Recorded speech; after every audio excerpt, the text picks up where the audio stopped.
The United States Navy is poised to meet the future with a new generation of high-tech transformer-like fighting machines. Fast. Increasing bucket to left 15. 36 knots and increasing. Yeah, here we go, here we go. Versatile. All right, get this done quickly. And deadly. We're green range to kill it. Kill it. These are the pioneering warships, USS Freedom and USS Independence.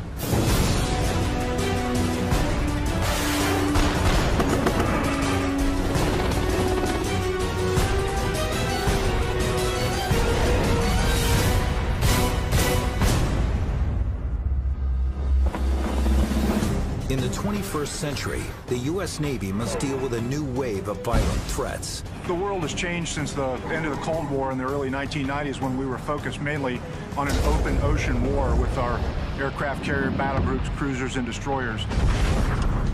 The spread of modern weaponry has gone from state hands to out-of-state hands. Mines, anti-ship cruise missiles, fast-swarming attack craft can operate in very shallow water, where our legacy ships can't get in at them.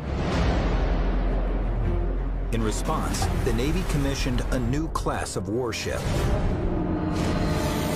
The LCS, or Littoral Combat Ship. Their cutting-edge design uses aluminum to lighten the weight of the ship, allowing them to operate in the shallow waters, known as the littorals. They're very fast ships. They use water jets, which makes them highly maneuverable. They can go faster than any of the threat surface craft they might encounter. They can add new combat systems without having to do a wholesale change out of the computing architecture. That's a first in the United States Navy. Freedom and Independence, the first two ships of the class, are prototypes that the Navy is still refining. They are research and development ships, and they went from idea to hitting the fleet in about half the length of time of what we normally would do for a surface combatant. So we're still learning a lot.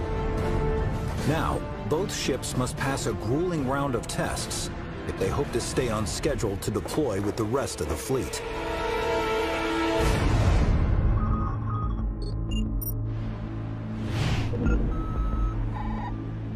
In Southern California, crews install one of 3 interchangeable combat systems on Freedom.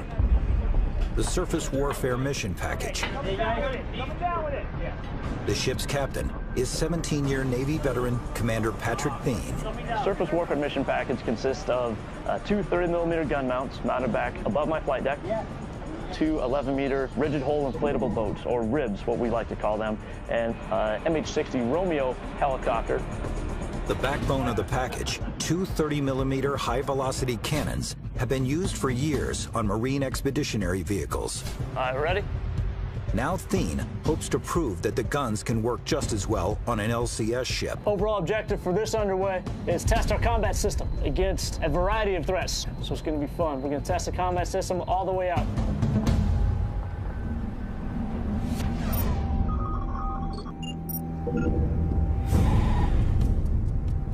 The other LCS-class ship, USS Independence, prepares to set out from Florida. How many more pallets of supplies do you have? Its captain, Commander Jerry Olin, who enlisted at 18, has worked his way up the chain of command. His ship is installing a different combat system.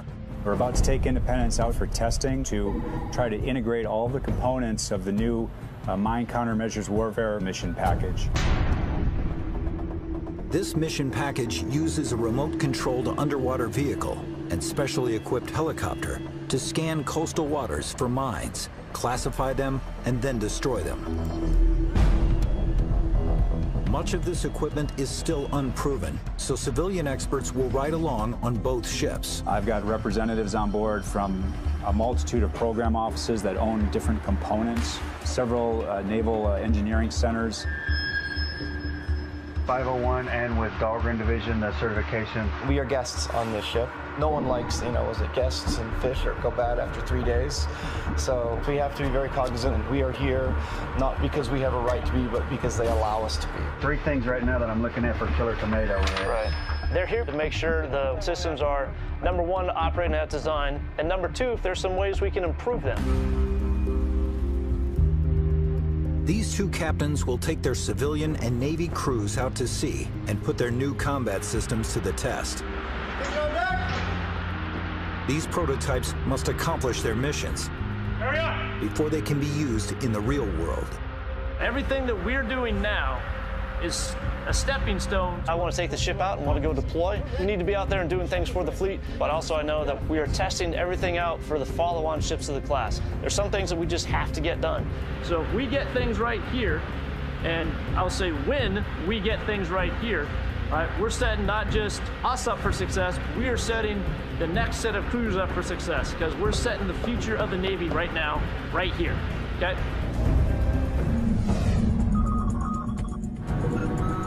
Four, 3, 2, 1. Mark time, 1-0. You ready to start GTM, sir? Yes, start number 1 and number 2 GTM. On USS Independence, Commander Olin fires up his engines. Shift from manual control to program control. And prepares to get the 127-meter-long ship out to sea. Okay, heave around. All right, man. Hey, 6 on deck. Line 6 on deck, underway. Underway. Shift colors.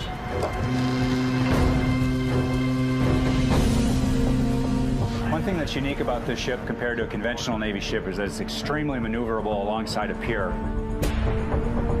A traditional ship has screws that push water directly aft, and they rely on rudders to steer the ship. But this ship is essentially an enormous jet ski. We steer by water jets. Full power, sir. Back 30% bucket, all engines aye, sir. Because we have water jets, we're able to manipulate the configuration back aft to walk the ship sideways from port to starboard. Good rate of movement off the pier, about a half a knot.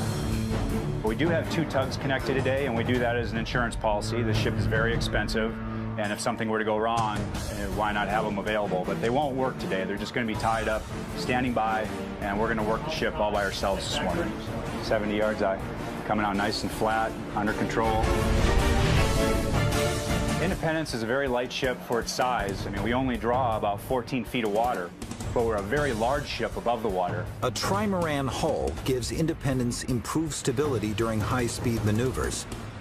It also provides a large amount of interior space for its mission packages. Her flight deck is 4 times the size of a destroyer's. Cam off deck, I'm in heading mode. All right. Once Independence is clear of the docks, Captain Olin throttles up and heads for the test area. We can drive 40+ knots. We'll steer by actually angling a water jet. 400 yards to turn, next course, 243. We can turn on a dime. Very quickly, 80 to 90 degrees per minute, and additionally, we lose very little speed in that turn. 700 yards to turn, next course is 250. Recommend 284. USS Independence is one of the fastest Navy ships on the water, but its sister ship is even faster.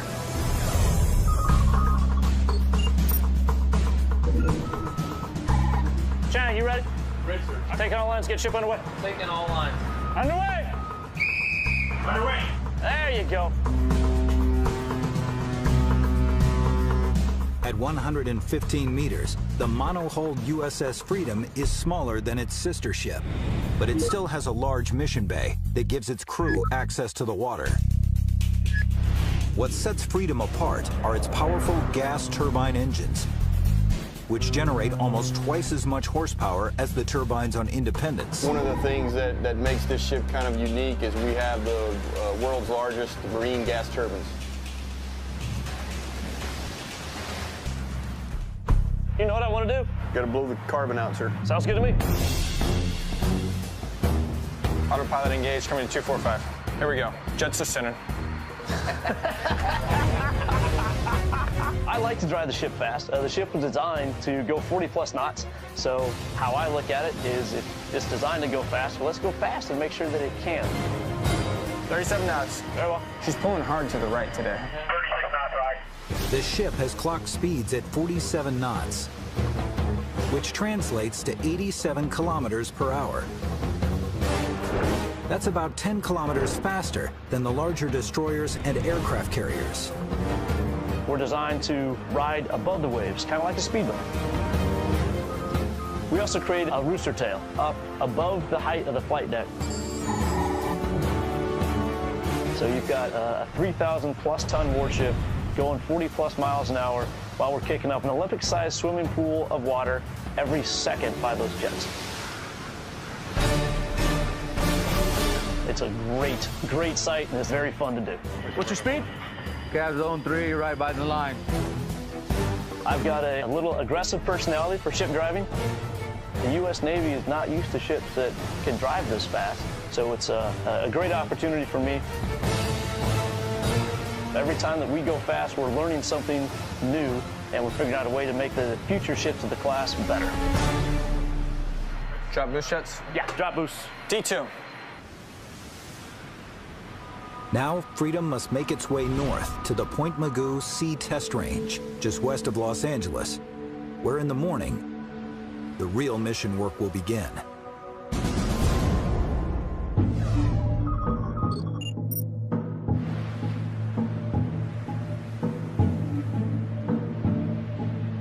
After traveling through the night, Freedom arrives at the test range. All right, I'm going down to combat.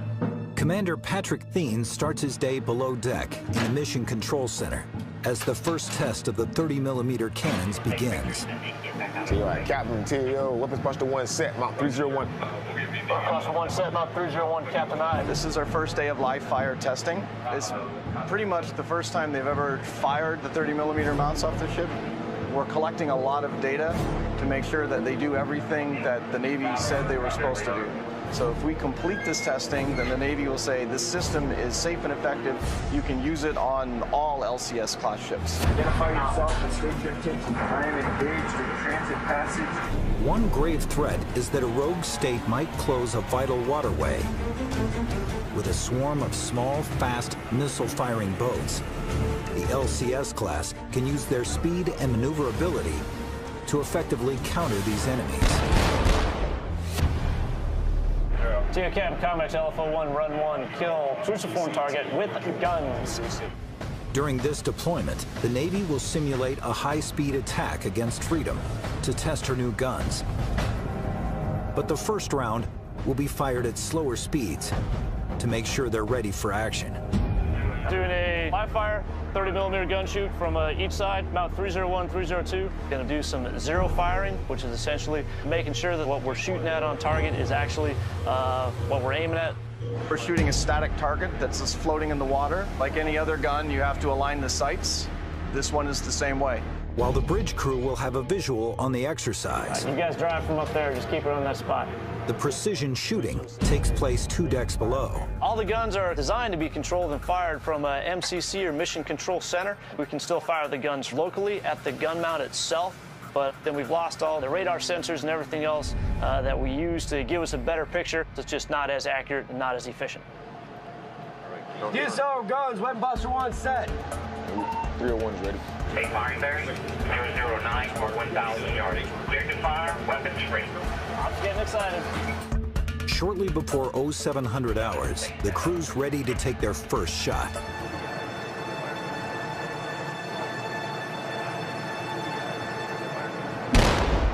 That's her. It's high. High again. Shooting a little high. You think? Just a little bit, maybe? So I think they're adjusting for that right now. Why would we do it now? It's just like zeroing out a rifle, same thing. Ooh, that's better.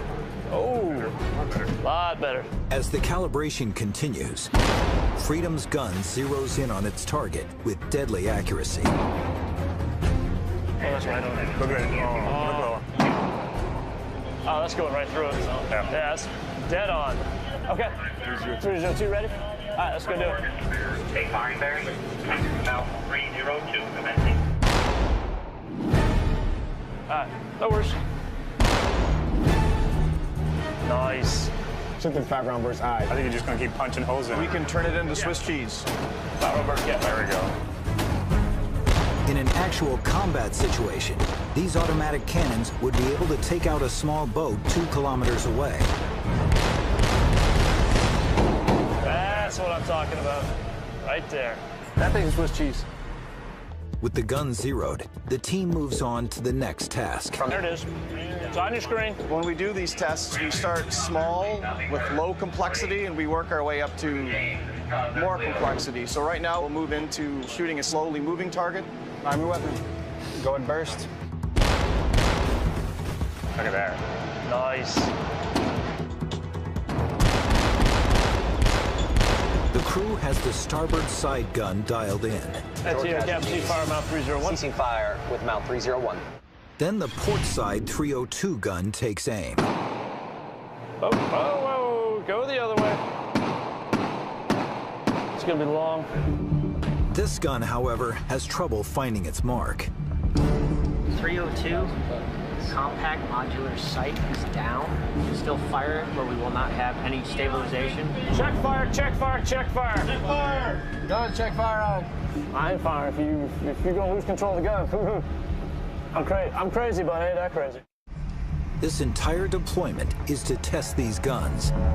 Just a few hours into the exercises, Freedom's mission is already in jeopardy. Really? Closer inspection of the gun mount reveals the sighting mechanism is broken. This will sideline the gun until a replacement part is sent to the ship. These things, they happen. The combat systems on the ship are incredibly complex. This is, again, a brand new ship. This mount has never been installed on a ship like this before. Frustrating, but not frustrating to the point that it's a game ender that we can't continue on. What's your plan here? Should move us a couple miles so we can chuck a killer tomato and go shoot it. All right, I'm shooting. The team presses on. Great deal. Yeah, change the plan. Position for the next event, which is the killer tomato shoot. This time, they'll be firing the ship's native 57mm gun. This gun can accurately hit fast-moving targets up to 8.5 kilometers away, so it's Freedom's first line of defense during any attack. All stations, TAO, go ahead and visually and electronically clear the range. TAO, I hold range visually and electronically clear. Although a permanent fixture on every LCS ship, the crew still needs to align the sights of the gun before it is ready for the high-speed tests. Green range for fire at Mount 51. Once a ship is coming over course 270, we'll kill the train. With a 4-meter barrel length, the cannon shoots larger rounds, so it demands a bigger target. And then our engagement will be against a killer tomato, which is essentially a big balloon, a 10-foot cube floating on the water, big orange thing we can see and shoot at downrange. Hey, we're standing by to start LFO2. All right, man, ready to go? We're green range to kill it. Kill it. DSO firing.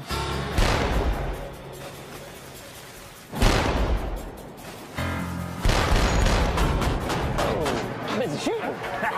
Man's gotta shoot. Know that. The gun is hitting its mark, but the killer tomato is a resilient target.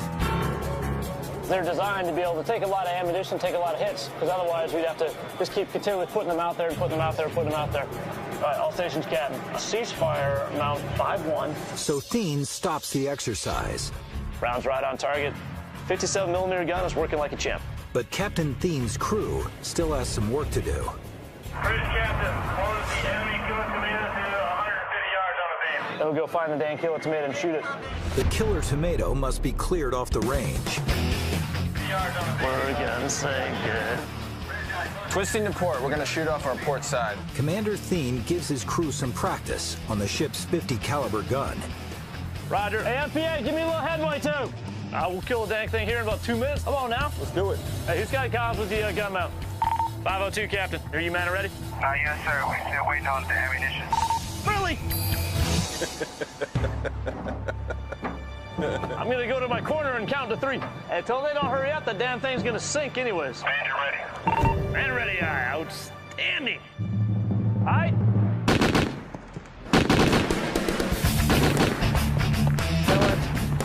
Come on now. Killer tomatoes can be a challenge to sink. There you go, right on. You get one hole in it. That hole gets covered with water or fills with water, and now you got a big air pocket. So then you got to shoot that air pocket. There you go. Get on target and kill it. Come on now. The target takes several direct hits, but still fails to deflate. Really? Really? It's going down. I know it's going down, Slow. but it ain't going down fast enough.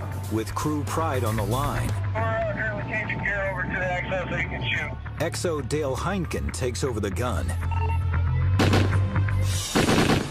There we go.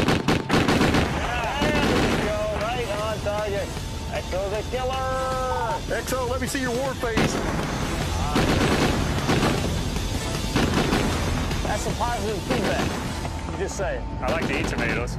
I don't mind slicing up a few. I'll see if I get the chance to kill one, I'll kill it as well. No target. Davy Jones. Anytime you get to shoot the guns, it's a lot of fun.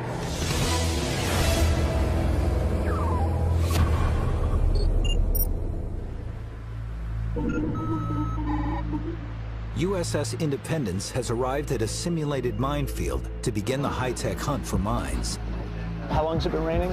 Getting a little bit of mist, really no rain. Okay. But morning brings a setback. Good morning, Independence. This is the captain. The schedule has changed significantly. We're experiencing close to 30 knots of true wind. We have predictions of gusts up to 50 knots. There's a small craft advisory, which means we can't proceed. While Independence is more than capable of handling rough seas, the small civilian support craft monitoring the testing are beached. This early in the testing process, we want to have the conditions somewhat favorable because we're just learning how to operate these systems, and it's very dangerous, launching this very heavy equipment into the seas when the seas are very rough. Wind's still coming out of the south?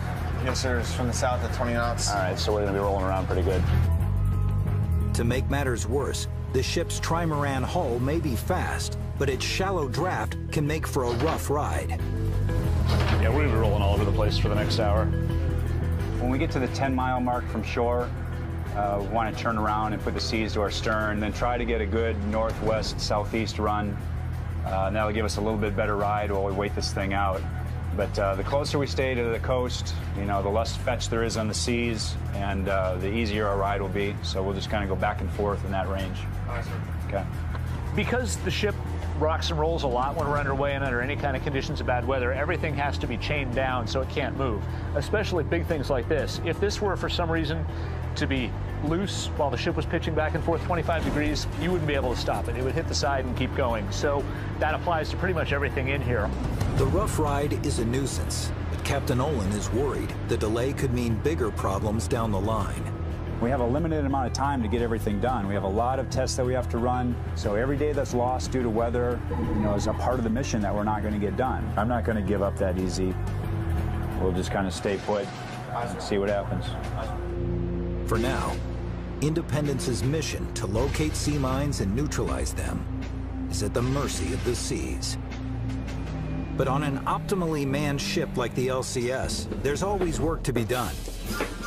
Coming through this way.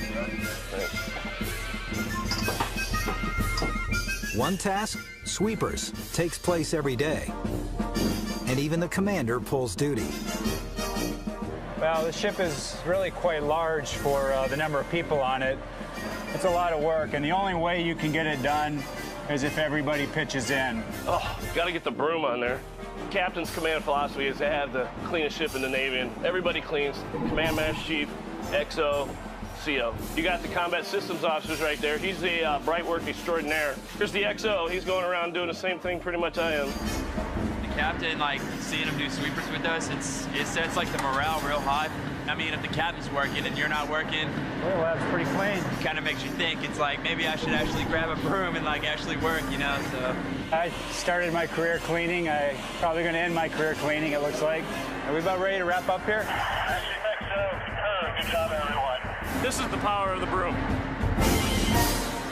The crew of Independence polishes off this duty. Good, checking course. And by mid-afternoon, there's a break in the weather. It's like true wind is shifting. Commander Hargreaves thinks we should give it one last shot. Okay. So, all right, let's do it. So we want to call it flight quarters? Okay, another twist. We're on. The sea has calmed enough to launch the small support craft near shore. And the captain goes forward with the helicopter mission. Our mission today is to conduct a search of a suspected minefield in shallow water using a laser pod that's connected to an aircraft. Sea mines have destroyed hundreds of naval vessels since their first use over 200 years ago. and the threat is increasing. Iraqis laid more than 1,300 sea mines in the northern Arabian Gulf during Desert Storm, seriously damaging 2 Navy vessels. And there are new concerns that terrorists will use mines to sabotage key commercial shipping lanes and waterways, such as the Suez Canal. Clearing these mines has always been a life and death mission. Mine warfare has been conducted from wooden ships that have to enter the minefield and transit at about 3 knots or so while they search for mines and then have to stop and destroy the mines. They're in the minefield with very valuable cargo on there called a United States Navy sailor. The littoral combat ship allows us to be outside of the minefield to locate and neutralize mines with no danger to the sailors.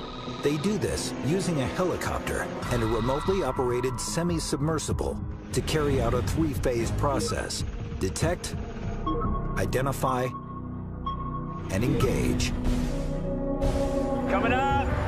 One tool used by the helicopter is the Airborne Laser Mine Detection System, known as ᴪᴜᴜ.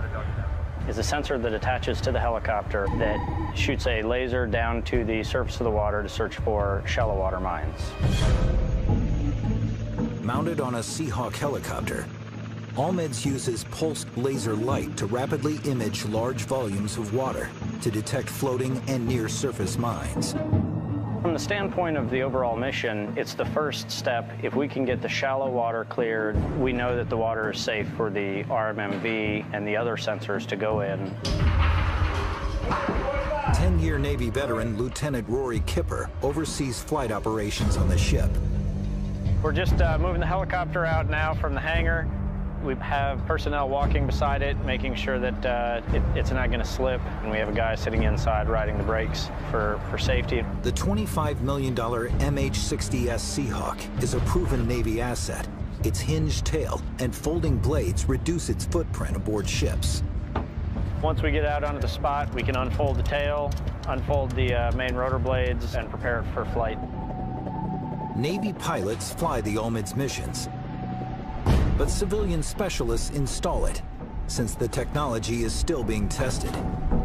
Release the straps. All right, slowly raise the weapon. Up. The ᴪᴜᴜ is housed in a 370-kilogram pod attached to the helicopter and controlled from the cockpit.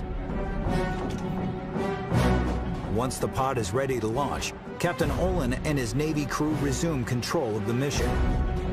Call away flight quarters and let's get the ship into the seas. So turn into the seas and slow to about 8 knots. Flight quarters. All hands man your flight quarter station. All personnel not involved in flight quarters, stand clear of the weather decks at the frame 50. Covers are not to be worn topside now. With its crew of 40 stretched to the limit, team members must perform multiple jobs. All right, GSM-1 Duarte, ET-1 Hill, HMC Morris, GM-1 Ryan, CS-1 Neristan. All right, everyone, don your Mark 1s, your cranials, stand by outside for FOD walk down.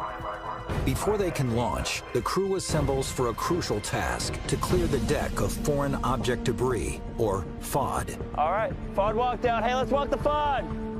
Culinary specialist ᴛᴇᴏ Neristan was in the galley prepping lunch when flight quarters was called. Hey, spread it out! Here on board this ship, we wear many hats. I'm in the galley, I refuel, I'm a medical first responder, stand watch on crew surf weapons, I'm on the fire party, and there's a few other jobs that I know I have that I'm not naming off right now. You're good? Okay. Yeah, all right. We do get sleep, but sometimes it's not much. Amber deck. Amber deck. This is the helo control tower. This up here is the helicopter control officer, or HCO. So they're doing engine startup and rotor engagement. It's actually one of the more dangerous times because until the rotors get fully engaged, they can droop and flop around a bit. The guy down there in yellow on the flight deck is the landing safety enlisted. He's the only person in direct contact with the pilots on the flight deck. Turbojet green deck. Green deck. Green deck. Biggest danger is mostly to the helicopter itself, because if you're on a deck like this, the deck moves around with the water, so you can tip the helo over or have it slide across the deck. So last thing they do before launch is the chalk and chain crew goes up there, removes the chains that are holding it down, removes the chocks from the wheels so it's free to take off. But they want to do that absolutely last in case the ship takes a funny roll or something like that.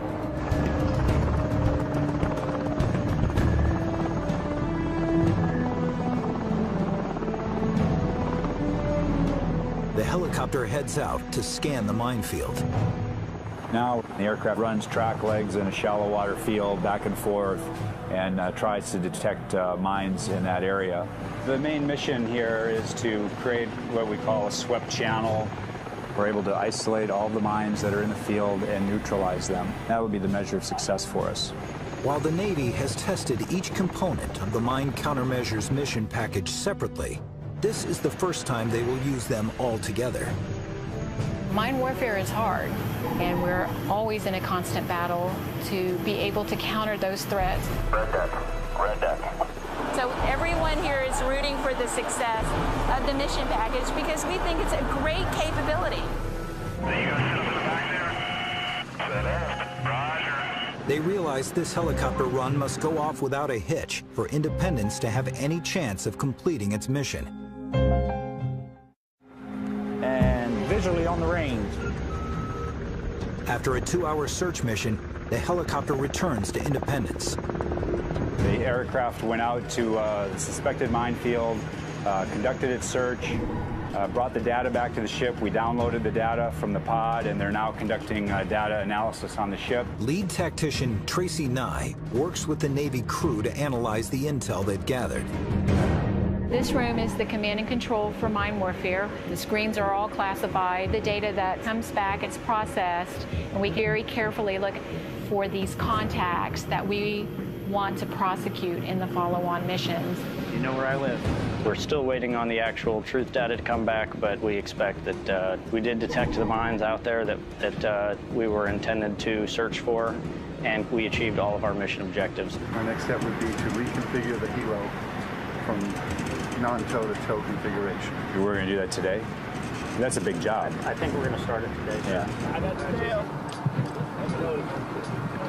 With the Olmeds run completed, they turn their attention to the next phase, searching for mines further below the surface. By helicopter, the flight crew will lower a sonar device into the water and tow it.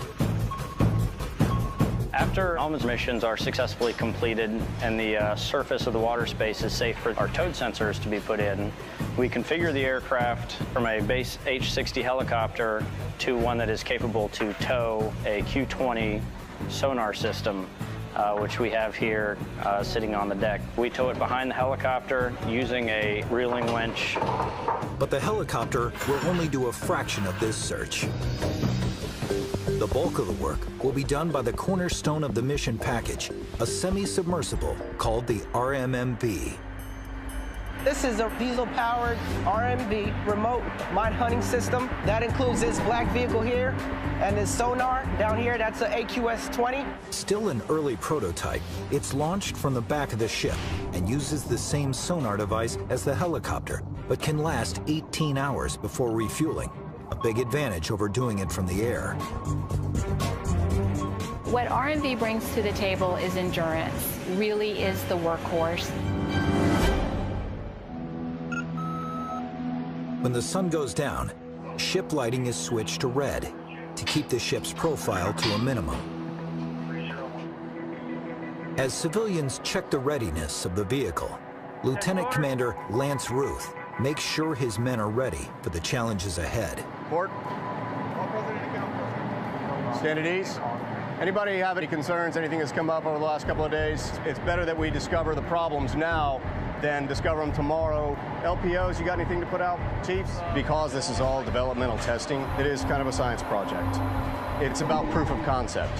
It's about taking the idea and making it a reality. The idea is to actually put the vehicle out and leave it out overnight and then recover in the morning. There will be some long days involved, so Get your rest when you can get it. The mission will actually go for about 18, 20 hours. Well, this is something that will in a way, mature us to know what to expect and how to handle it. Because once we're operational and we got a whole minefield that we got to clear, it's going to be a lot worse. Years of development and millions of dollars are on the line when testing resumes in the morning. We're all geared toward success. Nobody out here wants to fail.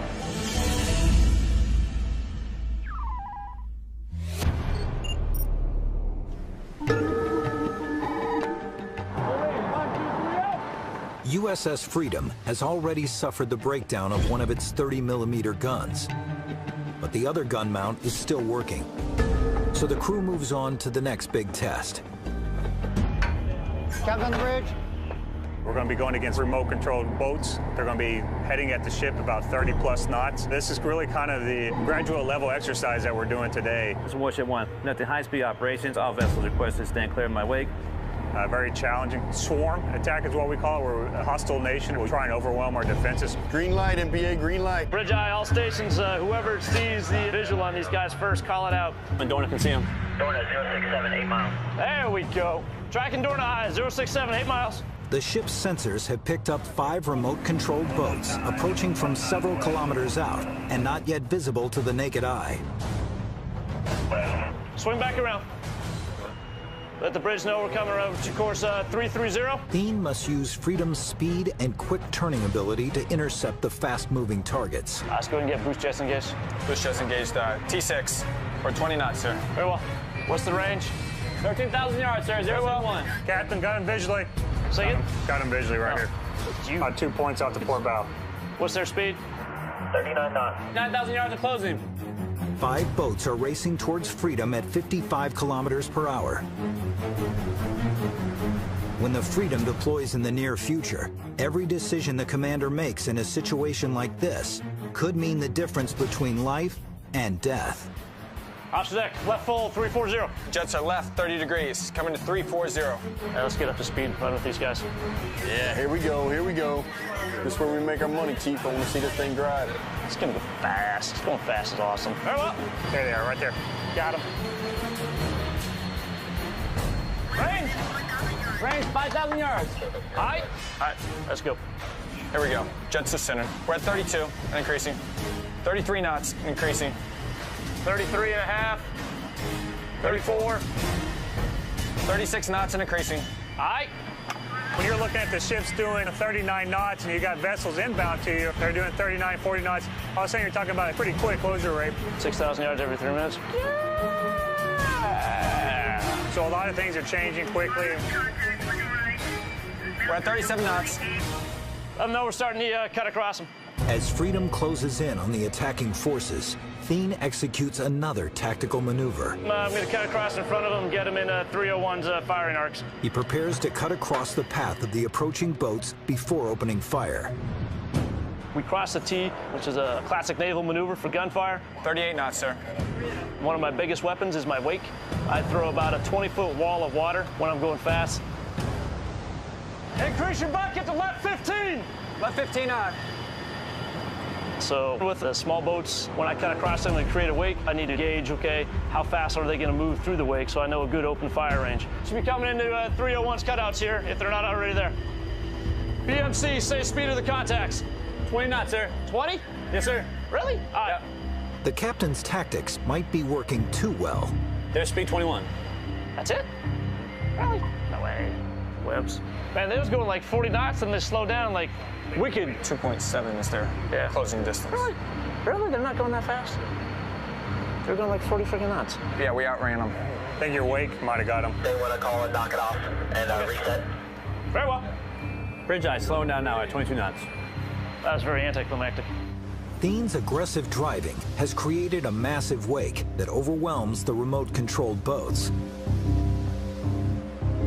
They're no longer moving fast enough for the high-speed shootout. The captain and I turned a little bit too early on that one, and they were coming in like 30, almost 40, then they slowed down a whole heck of a lot. So, anyways, roger that. I'll make sure they can come in a little closer before I shoot them.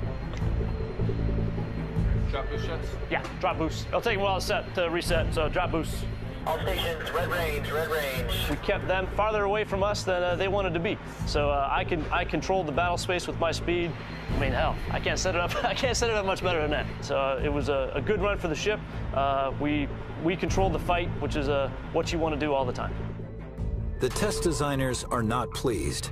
They need to prove Freedom can take out attackers with her new guns, not her wake. Project Officer Mike Molyneux needs the captain's help to make it happen.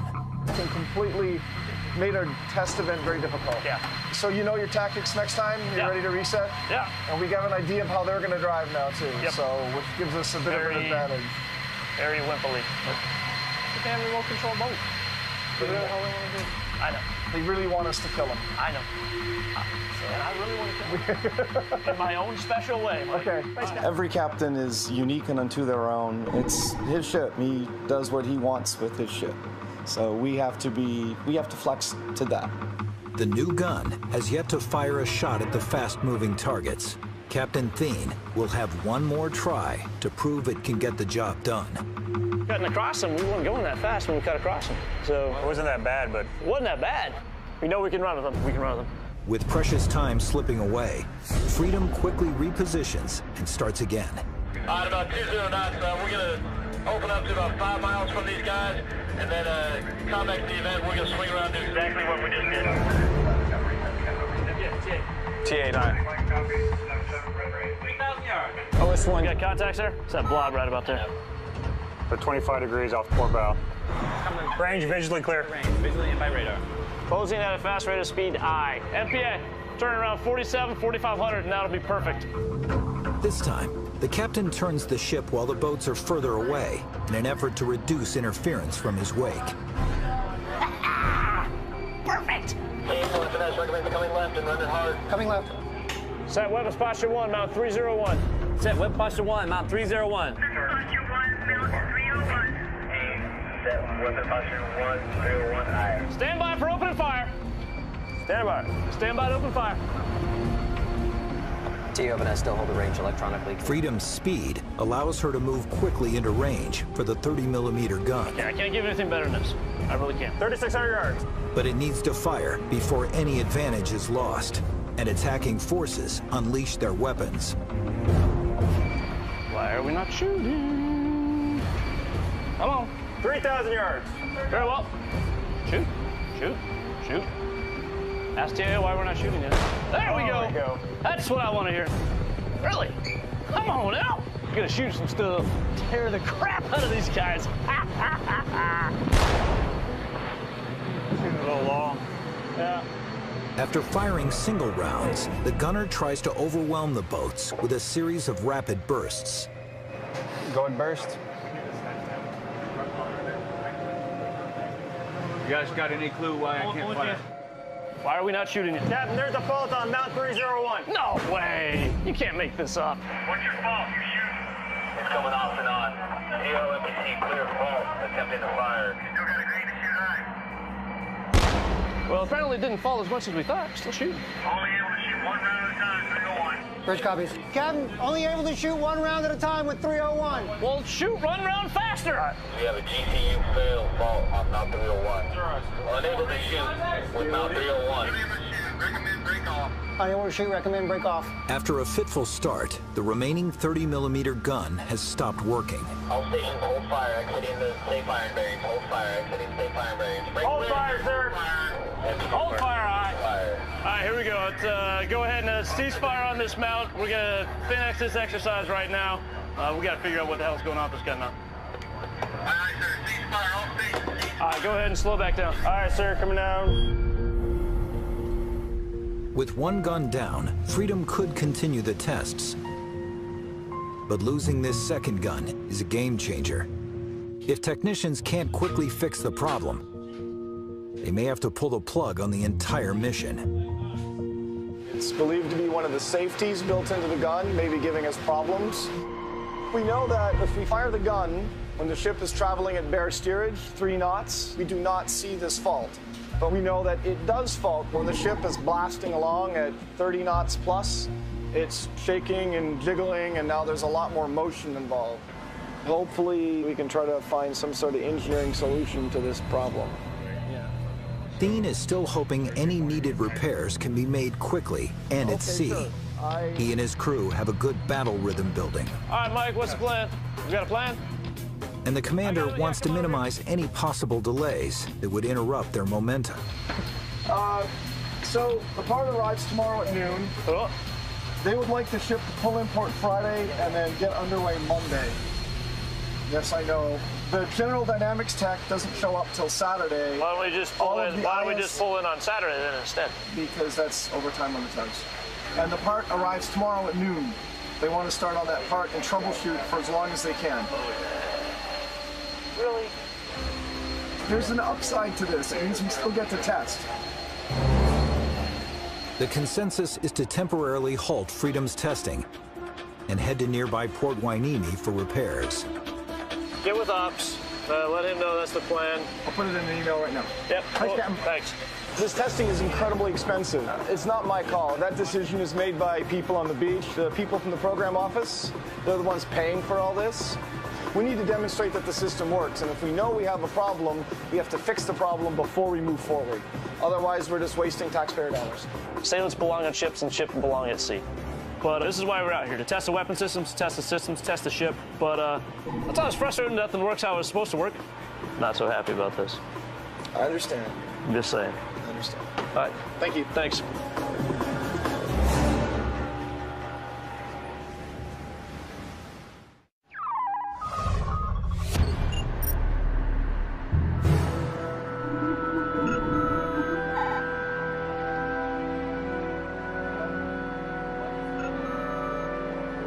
After searching for shallow water mines by air, USS Independence's search now switches to deeper waters. I don't know, I think the seas look favorable. They're a little choppy. Yeah, those support, we're flattening out by going into them. The crew prepares to launch the helicopter and the semi-submersible known as the RMMB simultaneously. Once the ship is deployed to a hot zone, it can use both methods to scour minefields. I hope we get moving here. I kind of want to get this thing in the water. It's a tense day for all on board. It's the first time the Navy crew will launch the $12 million mine hunting vehicle on their own. Today, the sailors are taking complete control of the system. So there is some butterfly feeling. Action 1 to roll 1, Captain requests at Amber Mission Bay. Amber Mission Bay. They just got Amber Mission Bay, which means that the ship is stable on a course and speed, and we're not pitching and rolling all that much, so that the vehicle can actually be launched. The flow field behind the ship with the water coming out of the water jets is very important. Once this thing hits the water, if you've got only one of your engines online, or if they're not in exact parallel, then the flow of the water is going to push it off to the side one way or the other, which it's just being held by 3 lines. It could get knocked off center. It could do all kinds of bad things. Green Mission Bay. Green Mission Bay. Failing on tagline 4, disconnect 4.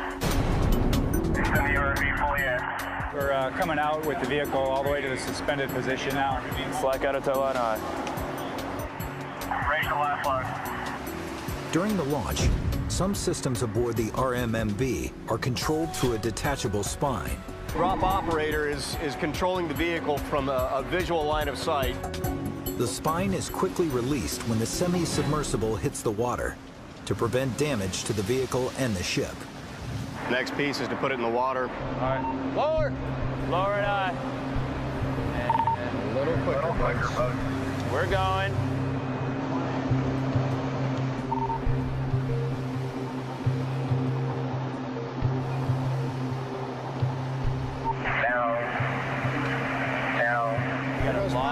You got a lot of tension at Shackle 5.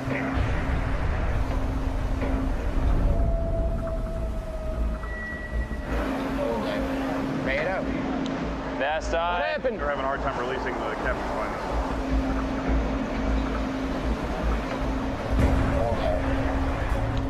So what's happening right now? What are we waiting on?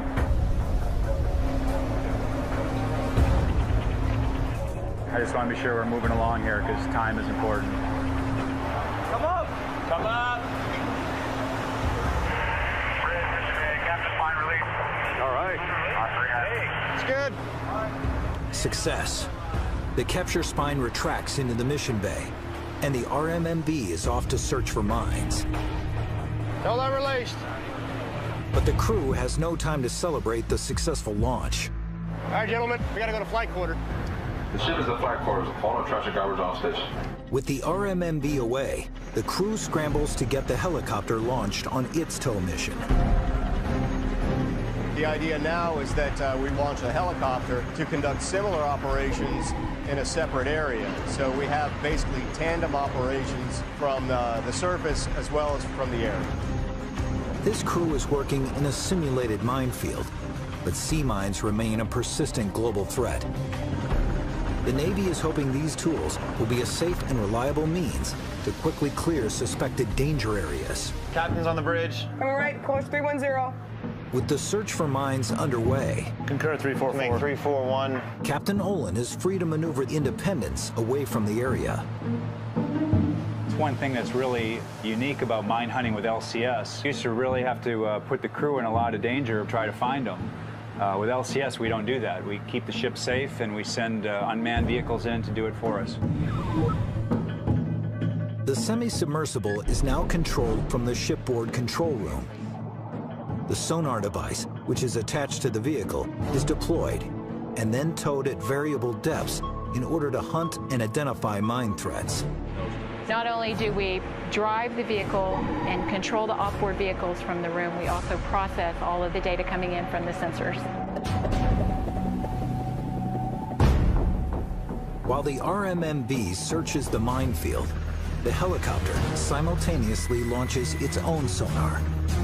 Equipped with a 580-meter tow line, the aviation crew can sweep a different area. It goes down into whatever depth volume you're searching, and it just runs racetracks back and forth, looking for mine-like objects. While the helicopter will make several short runs, the RMMV will keep running well into the night. But 6 hours into its mission, it's in trouble. So what do you got? Sir, the operator noticed that there was a drop in hydraulic pressure. Then they looked at the fluid level, and it was about a liter below. The sonar's been retrieved. It's bellied up to the vehicle. The team has identified a problem that could render the semi-submersible dead in the water. We had a report with the remote mine hunting vehicle that it had a low hydraulic level on one of its systems. If the RMMV loses too much hydraulic pressure, its mechanical systems will fail, and it will be impossible to maneuver the vehicle back onto the ship. To recover now is basically just giving us an opportunity to get it on board, as opposed to saying it's the end of the mission. Let's man the launch handling and recovery detail. Launch handling and recovery detail. Man the launch handling and recovery detail. We don't want to take any chances, so just to be safe, we're going to go ahead and recover the vehicle. With civilian and Navy personnel on edge, Independence carefully aligns itself with the approaching RMMV. As the vehicle nears, the captain gets an urgent call from the ship's chief engineer about a new problem, this time on board the ship. So what am I looking at here? Looking at hydraulic oil leaking through the hose. We have an internal failure on the hose right now. Chief engineer discovered that he was developing a hydraulic leak on a high-pressure hose on our port diesel steering unit. As this thing hammers, you risk rupture. A ruptured hose is a chief engineer's worst nightmare. There'd be oil all over that engine room. And next thing you know, you have a big fire. The potential for fire is no small threat. As recently as 1989, 53 Navy crewmen died fighting major fires on 2 separate fleet vessels. So this potentially could be a catastrophic event for us. Fix it. I'm going to need about 3 hours though, sir. I've got to get this vehicle back on board, so should I continue with the recovery and then fix this? Maybe I need to get the vehicle on board, stop everything so you can fix this. To repair the hose, Bussig must turn off the port engine, but that would make recovery of the RMMV impossible. I have to keep both diesel engines running when I launch and recover the mine hunting vehicle, because you have to have a really smooth fluid flow behind the ship so you don't disrupt the vehicle as it drives really close in behind the ship. Can I hold out for an hour? You can hold out for an hour, but okay. I can't guarantee it, sir. It's on the hammers, and it's already got a leak in it. Olin must now balance the safety of his ship and crew against his desire to keep the mission moving forward. We need to do an expedited recovery. I need to get that thing on board very quickly. Put a normal, fully qualified operator on the ROP. I need to get this thing moving. We're gonna go. All right, do we have a visual on this thing back here? Olin gambles that he can bring the RMMV on board before the hose bursts, risking a serious engine fire. If that hose ruptures, I'm going to lose 150 gallons of hydraulic oil in the space. A lot of oil is pretty dangerous, but I can't conduct the mission without that engine running. So we're going to run the port engine, but we're going to keep the water jet center line. That way there's no hydraulic hammer on that hose. And we're going to steer with the starboard engine only, long enough to get the RMMV back on the ship. Good. Hope we can get it on board here quickly. In the engine room, Chief Engineer Busick wraps the damaged hose to try to contain the spread of oil should it rupture under the continued pressure of the engines. Well, that's good. If it ruptures, at least it'll deflect it to keep it from going everywhere. Evaluator package, we are lowering the capture spine now. It's steady right now, but we're still in extremis.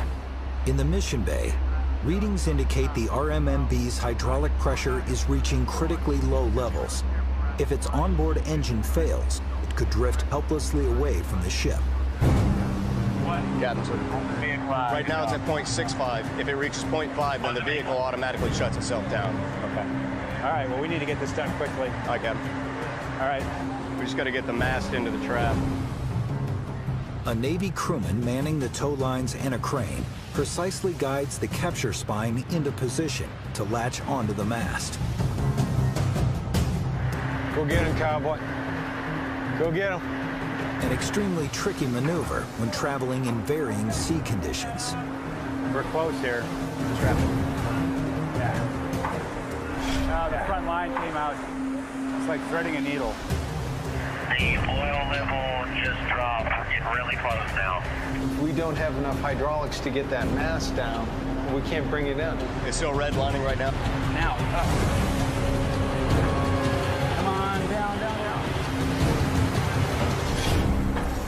I think they got it.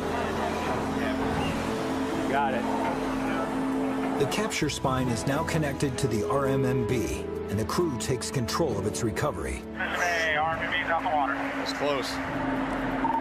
Bridge captain, shut down the port diesel and the port water jet. They begin the careful process of moving it back into the mission bay. As soon as I had that vehicle lifted and out of the water, we declutched and secured that engine on the port side before we ruptured the hose. And that could have ruptured at any second. We're going to commence repairs on the hydraulic hose, and the mine men will start inspecting the remote mine hunting vehicle. We got lucky here. The day was not a total loss for USS Independence. The helicopter mission went off without a hitch, but the RMMV only made it a third of the way through its test. Until they can get their workhorse back in the water, the mine hunting mission is at a standstill. We have to pull into port in a couple of days to refuel. My goal is to try to get it in the water so we can complete the mission before we make our next port visit, because otherwise we have to make that time up later, and quite frankly, we're running out of time. We have to be done with this particular phase because there's another phase of testing that we have to do for the next underway period, and then there's one more period after that. Really, the schedule has to stay the way it is in the big picture. Overnight, they determined that a broken actuator, a small motor that powers one of the RMMV's stabilizing fins, is the source of the hydraulic leak. Here she comes. She's moving. Early in the day, a new actuator arrives at the ship via small boat transfer. Bridge boat cargo transfer complete. And the new part is quickly in the hands of technicians. But they still need another piece of equipment to complete the repair.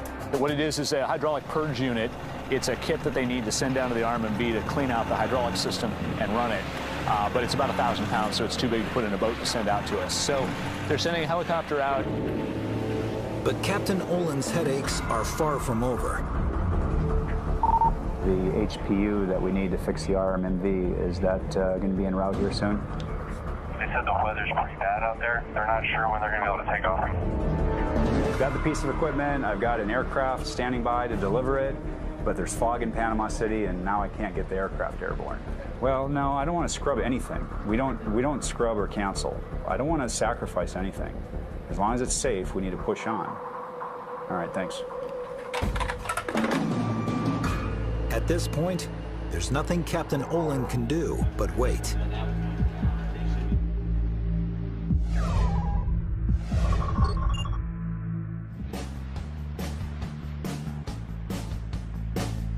Usually when we can get an hour or two in the schedule, we try to run a no-notice drill. All right, I'm en route to medical. Make it a safe route. Yeah.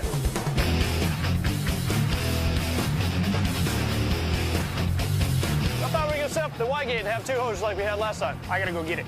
With just a few short hours left before Freedom returns to port, Captain 괜ᴜ finds another exercise to keep his crew sharp. Nothing worse than a bored captain. I know the gun shoot got canceled. We're all about adapt and overcome, so we're going to do some damage control training. Let's go ahead and split up. CMC, if you could be the first plugman, man up the hoses. He orders his crew to man the hoses for a fire drill. Water on. Right over the side. Fire! Down low, there you go. Down low, move around. Everyone down low. There you go. For 괜ᴜ, this drill is more than preparing for danger on the high seas. It's a means of building morale. Don't spray my light.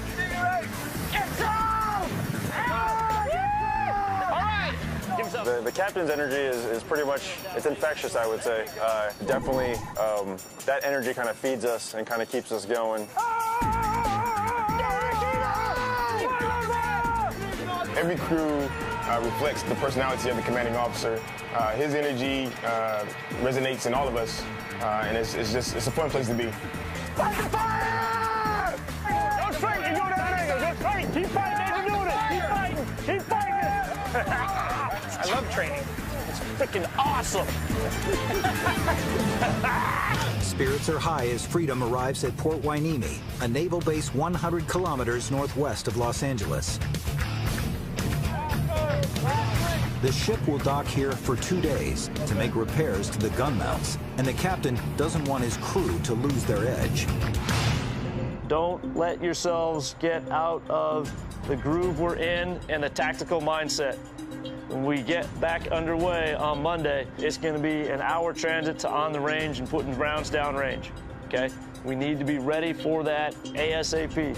We are here to fix weapons so we can go out and shoot and kill things, okay? So everybody needs to keep that in your brains. Freedom's crew must wait out the weekend before they know if they can return to the firing range to complete their mission.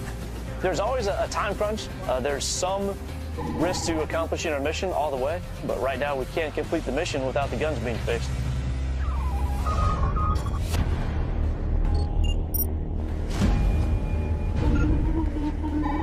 Oh, there she is. On USS Independence, it's already late afternoon when a helicopter delivers the 1,000-pound hydraulic purge unit needed to complete the RMMV repair. Captain Olin has been waiting most of the day for its arrival, and his patience is wearing thin. This is the most ridiculously large thing I've ever seen. You know, the silly thing is I've got one of these on the ship that we use for flushing out our steering gear units on the ship. It's the same thing. It's a little bit smaller. Maybe all we just needed was the proper fittings. You know, you could have done this whole repair yourself. You do it on the ship every day. They're changing the connector out right now. Yeah. Civilian specialists, led by Mission Package Test Officer Milt Sauls, still have a lot of work to do to get the RMMV up and running. We have replaced the actuator, and now they're going to continue to purge air out of the system. So that's where we are right now. Captain Olin is hoping the crew can begin their pre-dive test in a few hours. Carry on, everybody, please. A schedule that will still leave his team with little time to rest before the morning launch. The hydraulic purge, has that already started? That is underway right now. It's underway right now. And we think that's going to take about 3 to 4. 3 to 4 hours. Yep. We do have to do regression testing after putting the control surface back on. He gets more unexpected news. The civilian specialists want to run another series of tests before they turn the vehicle over to the Navy. So we're looking to start the pre-dive at midnight. That's 6 hours from now. Yes, sir. That's not good enough. We've got to come up with a better plan than that. This casualty on the RMB is not that complicated. This has been made into a much bigger deal than it is. We're not going to do 9 hours of maintenance to get this thing ready to launch. That is not a good answer. This turnaround is not acceptable. All right, that's all I have. Carry on, please. All right. Choke Frank for throwing a wrench at the end of the meeting, and it was unnecessary. So I think that the captain, that when he was told about some kind of integrity test, that he got the impression that it was going to be extended, and that's not the case.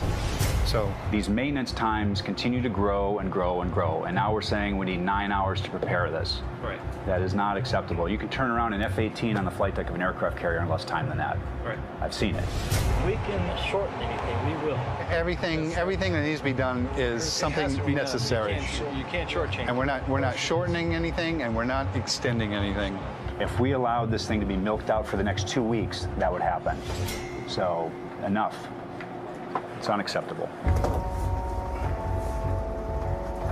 And the captain has got to be convinced here. I understand. I'm prepared to be flexible, but he is pretty pissed. Okay, so we need to have a list of a timeline and get it done.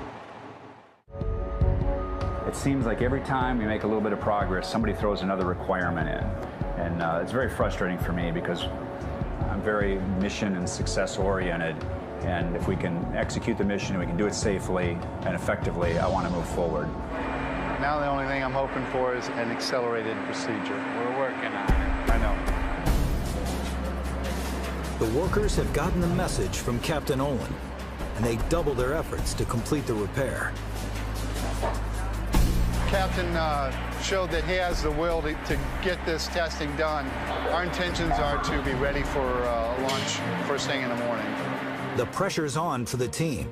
They work feverishly through the night to complete repairs on the damaged vehicle. It sounds like pre-dives on the RMB are complete. Yes, sir. That's the word that you're getting? Okay, that's good news. They're all on dock. With all systems go, the RMMV can now continue its search for mines. All right, console's up. Rockets are midship 9, launching RMB. All right, 180, 5.5, let's go.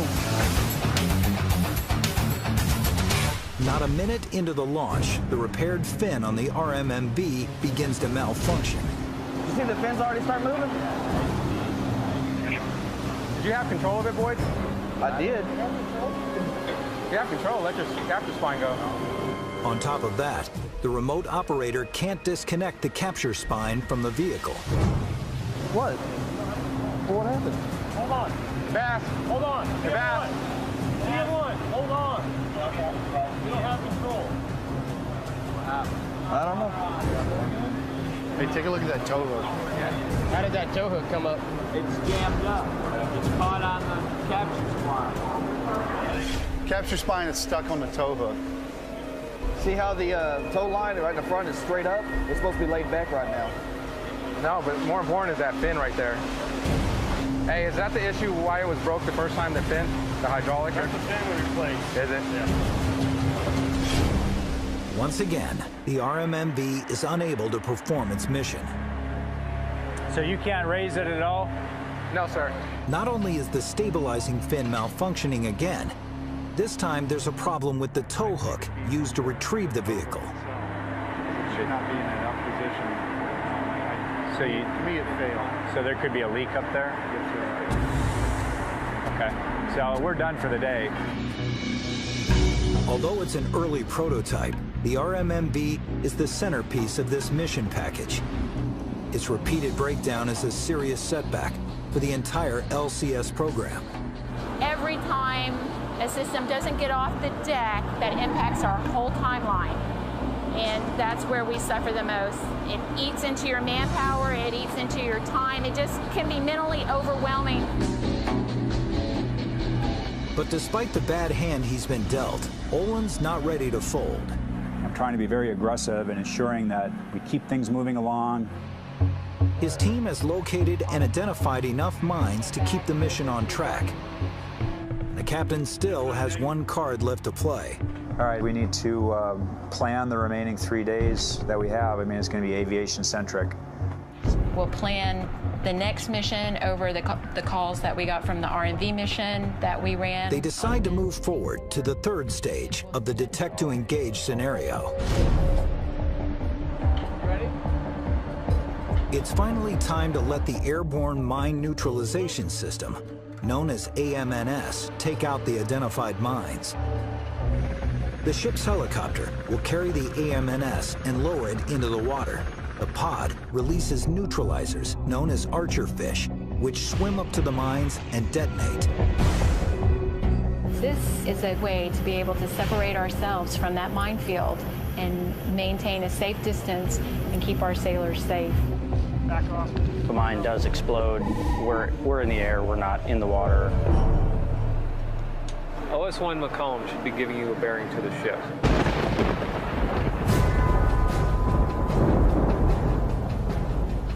But before they can get the AMNS airborne, the captain confronts yet another obstacle. Water spout warnings in our immediate area.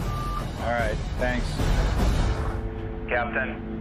We've been watching the weather very closely, and we've got a pretty big storm getting ready to come through the op area. A powerful storm is rolling in that will sit over the area for 2 days, bringing conditions that are unacceptable for testing. It looks like it's going to have seas upwards of 11 feet. We've been doing everything we possibly can to conduct operations, but weather has been very unfavorable. Seas are going to stay high, and we can operate in that sea state, but there's just no reason to. It's an unnecessary risk, and I certainly cannot conduct the operations I have scheduled for those days in 11-foot seas. Olin is already on a tight schedule, and the storm isn't expected to clear before the ship is due back in port to refuel. The captain makes a difficult decision. So, we're making preparations to pull into port tomorrow morning. That's all. Thank you. He's taking Independence into port early without completing the detect to engage mission.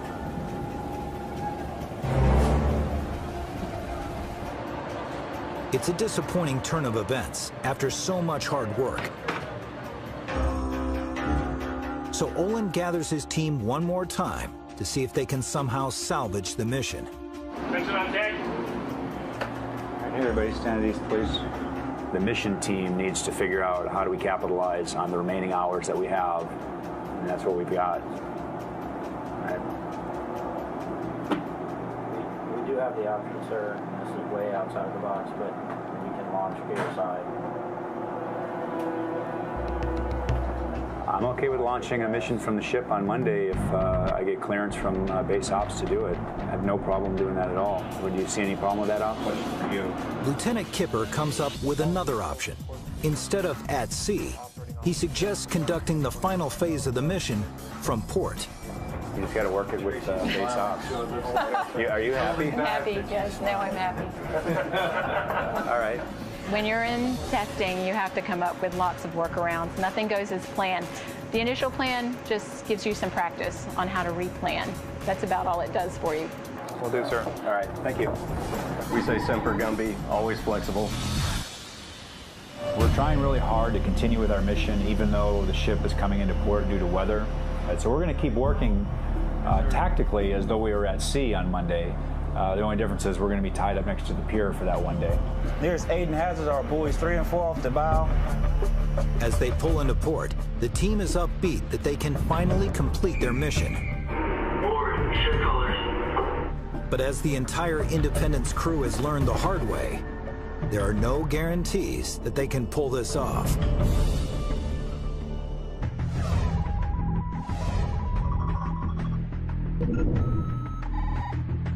Test team, if you need to go check your equipment, sensors, whatever, get out there and do it now.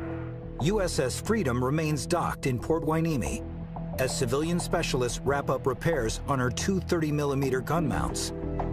The end is in sight. There's light at the end of the tunnel. After 2 days on dry land, the captain and crew are itching to return to the firing range to finish testing. Just tell me what's going on. 30mm guns. Compact modular sight on Mountain 302 is installed. All right, sounds good. Ready to shoot? Ready to shoot, sir. Guns up, ready for fire, right? Let's go, sir. We'll do it. Oh, thanks, boss. The repairs are completed on USS Freedom's broken 30mm guns. Oster deck, how we coming? And it's time to head out. All right, MPA, let's get some headway and get the heck out of here. I need to go fast in about 2 minutes. Captain 괜ᴜᴛ makes quick work of getting back to sea. Freedom prepares for a major exercise, using all her guns and a helicopter to prove she can counter an attack by high-speed targets. Attention on deck. Carry on. He gathers his command team to make sure they're ready to go. Holy crap, finally getting to shoot dang guns. Outstanding. Lots of good work been done, fixing the goofy things up. We're gonna go out and zero fire them, gonna go out and do some tactical testing, some drive the ship fast, and find out exactly how she operates. But to do that, they must first recalibrate the repaired 30mm gun. So the team takes aim on another killer tomato. It's called a zeroing of the gun. So since we just did these repairs at Mount 302, basically replacing the sight on them, we need to kind of test it where we'll shoot, see where it hits, and then we'll adjust the sighting from there. Tomato passing the bow. It's a make or break moment for the crew. These guns must hit their marks before Freedom can move on to the final test. NBC, we have permission to kill tomato. That's affirmative. Kill killer tomato. I saw that one go long and to the right. Roger. I think you're still a little bit to the left. I think maybe a little high too. I'm not sure. Okay, NBC, 3 rounds fired. Make direction. Looked like it was right on target. 270 right. All right, you were to right. Shoot it.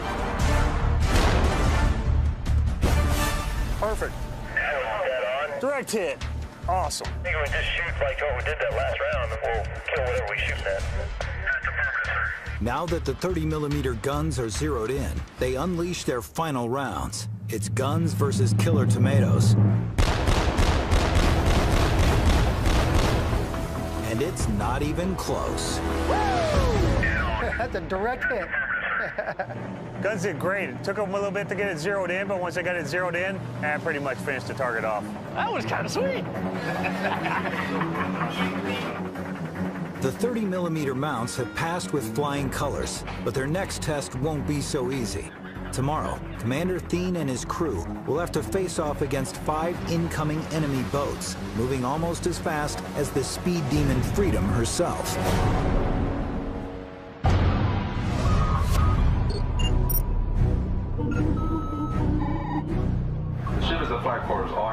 USS Independence has returned to port after a powerful storm interrupted her mine hunting mission. But she has a job to finish. Now the helicopter will make a 150-kilometer flight back out to the danger area. The purpose of this mission is to neutralize the mines that were found using the other sensors. So whereas Q-20 and Almonds were looking for mines, this is going out and individually destroying each mine that we found using the other systems.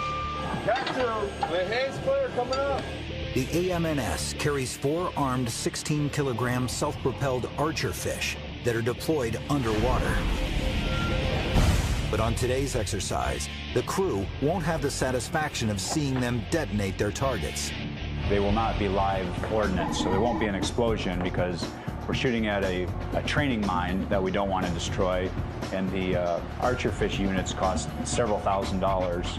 There's no shape charge in the nose of these destructors, so we just touch the mine with the destructor and we've completed that sequence.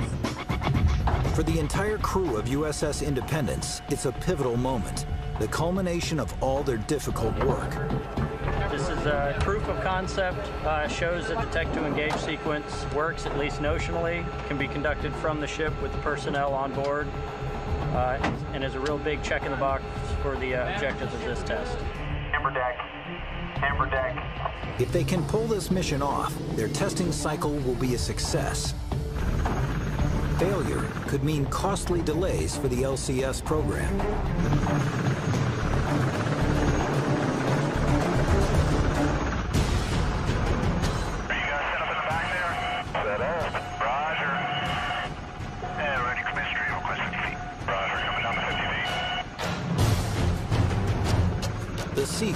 arrives at the minefield.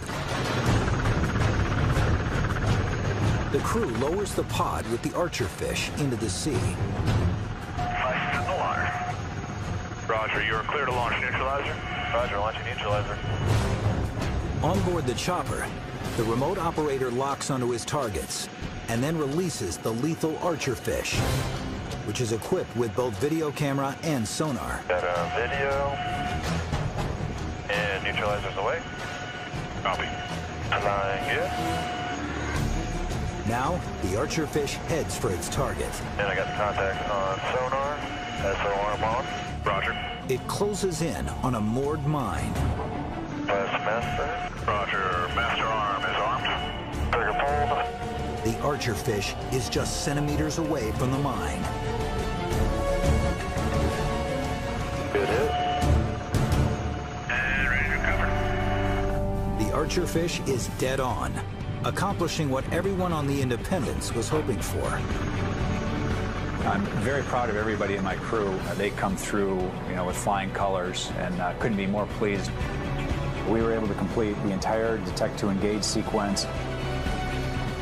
It's Cadmio, green deck. Green deck. Green deck.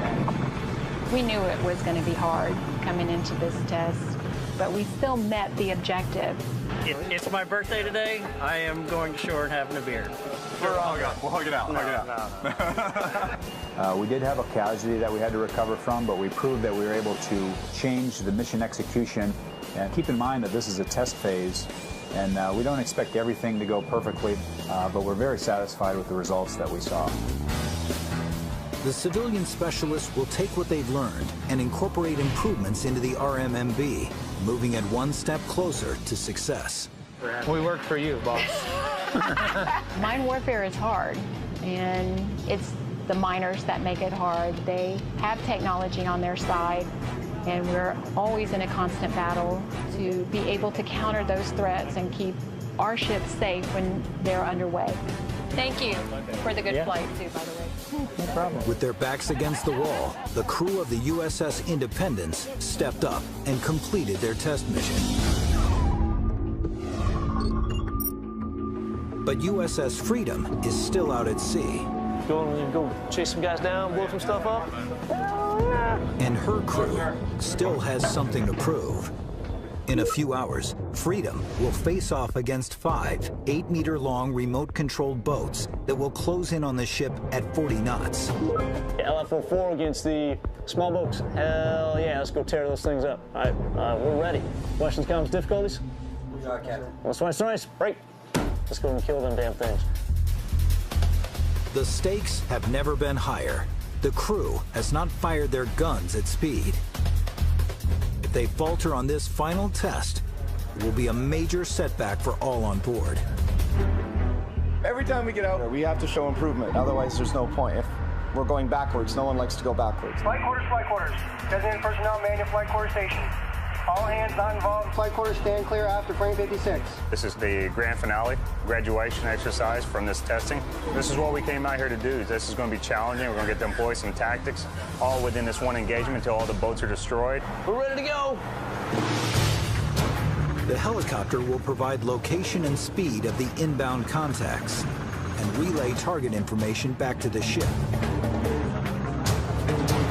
In today's mission, our role is to launch a helo, detect the small boat targets, track them for the ship, and then get out of the way so the ship can engage with their weapons. Captain MPC, set weapons posture 2, Mount 301, 302. All right, I'm going on to combat. Captain's off the bridge on the way to combat. The captain heads to the Mission Control Center as the conflict draws near. Freedom has a lot on her plate. Today's the big game day. We have the ship fixed. Ship goes fast now. We have guns that are working and some good range coordination. Make sure those targets are out there and we'll tear them up. Until they are within visual range of the ship, the helicopter continues to track the targets. All right, coming in on the contact. All instruments are looking good. Coming out. It transmits the coordinates back to Mission Control. This is it. First set of boats coming in. Heads up, track 81164, port quarter. Small boats, composition 4, a hostile. Kill 81164 with a gun. Got the guy coming up the left side. 6,000 yards. 267, 6K. Got a lot of sea clutter over there. With the target info relayed, the helicopter clears the range. Now Freedom can begin the engagement. After days of missed opportunities, the moment of truth has finally come. Bridge copy. The captain returns to the bridge, where he can command the ship's movements. Captain's on the bridge. Kill 8-1-164 with guns, 5,000 yards. All right, they're 5-1 cutout. Take me to swing around all the way to the left. The distance to the target steadily narrows. And CAO captain coming around left. Get ready to engage. Captain TO, engagement in progress.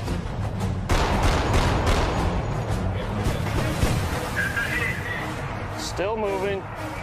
2,200.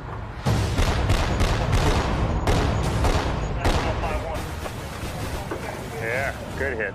Oh, that one's done. Look at that. One target is destroyed, but 4 more are closing in. Farmost left contact, dead in the water. Shift targets. Come right, 210. Shifting fires. Captain Thien must take them out before they get dangerously close to the ship. Increase your rudder, right full! Right full. My rudder is right full. Nice. Direct hits. Shift fires on target, CIW! Shifting fires. Second target destroyed. Shift fire to the next target. Shift fire. Threats on the port beam. My bridge, threat right now on the port beam. Get ready to engage with 5-1 coming from the port side as I swing around. The captain turns Freedom quickly as the targets move around the ship. 1 minute they're on one side, and next minute the other side, so you got to be able to react quickly. Shifting 5-round burst eyes. 1,800. Nice. Continue coming right. All right, continue right. Got to hit that time. Get in the water. Nice shot. Direct hit. Shift fire to the next 2. Shift fire. As the final 2 enemy targets approach the ship, Freedom's weapons take deadly aim. Rudder ship! There we go. We got him on that one. Get in the water. Nice That's what shot. I'm talking about. Now, Freedom is down to 1 target. Right full rudder! Right full, rudder right. Rudder is right full. He's still moving. Keep firing. Keep firing. Oh, knock the mannequin down. We got the humanity on the front. Oh, yeah. Rudder midship! Rudder midship side. Cease fire! Cease fire! Cease fire. Good shot. Nice shot. Good shot. It's an impressive display of firepower. Each target is destroyed. JO MPC, all contacts, dead in the water. One of the first times we've had the opportunity to combine everything, the ship's speed, and then also firing all the weapons. We've gone fast before, we've shot the guns before, but we haven't combined the 2 of them together. Just to wrap things up for what we have accomplished today, 5 inbound targets, 5 mission kills, 5 mobility kills, 5 for 5, 100% accuracy. We killed the enemy, and we killed the enemy with a vengeance. So good job on to everybody. The mission was a complete success. Destroyed all 5, left a few of them smoking, a few of them burning, but all of them were a mission kill. For first-of-class ships like Freedom and Independence, it's never an easy road. But during these missions, they were able to overcome serious obstacles and complete their tests, moving the entire LCS program 1 step closer to deployment with the rest of the fleet. 5 months after these exercises, Independence successfully launched and recovered the RMMV after incorporating changes to its design. More LCS ships are on order as Freedom and Independence continue to work out the kinks with their mission packages. We've learned a lot of lessons from the first 2 ships of the class. We've implemented those lessons learned into the follow-on ship designs. The programmer record is to eventually have 55 of these ships operating in the fleet. The LCS program is going to grow significantly in the next couple of years, and the types of missions that they're performing, possibilities are endless. The next sailors that will follow in our footsteps, they'll be able to have an easier time because they wouldn't have to go through all these trials that we're going through. I want to take the ship out and want to go deploy. If we're part of the fleet, we need to be out there and doing things for the fleet. If there's a crisis that requires freedom, we're ready to go anywhere and do anything. I'm very proud of what these ships and the sailors that man them have been able to achieve. I'm very proud of the defense contractors and government civilian employees that have taken us through all of these various stages of testing, and I look forward to great things from these ships as they enter the fleet in numbers.